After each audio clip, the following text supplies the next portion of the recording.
All right, let's do some Mathity-Math. It says here, using the given function, complete the table. Okay, so here's the function, there's the table. Then graph the points you find, and then draw your function. All right, we can handle this.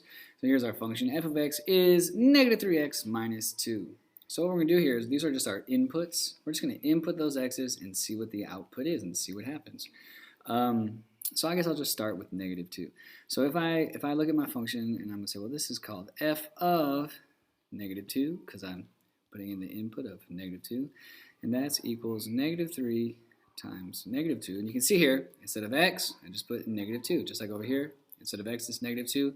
So wherever I see an x, it's negative 2 minus 2. And that's going to equal, well, negative 2 times negative 2 is positive 6. 6 minus 2 is 4.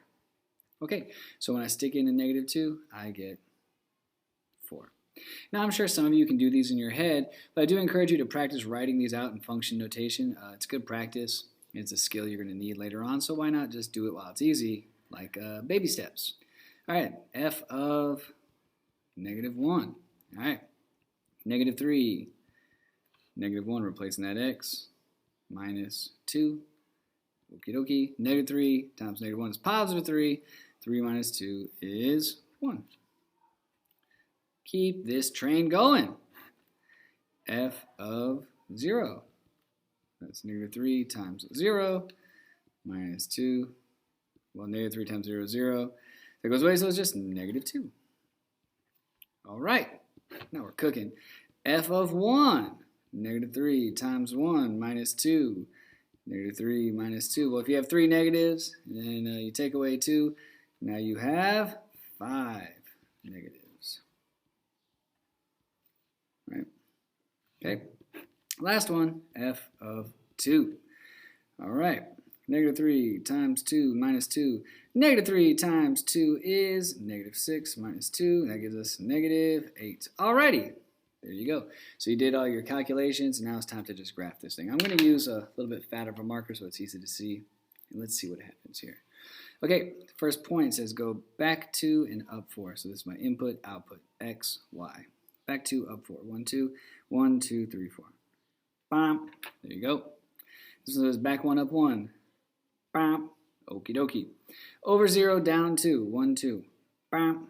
Alrighty. This one says over 1, down 5. So over 1, down 5. 1, 2, 3, 4, 5. Bam. You can see here we're just making a nice straight line. And that kind of makes sense if you think about this. This is clearly in y equals mx plus b form, right? Negative 2 is my y-intercept, and that makes sense because I went over 0 and down 2. That is my y-intercept.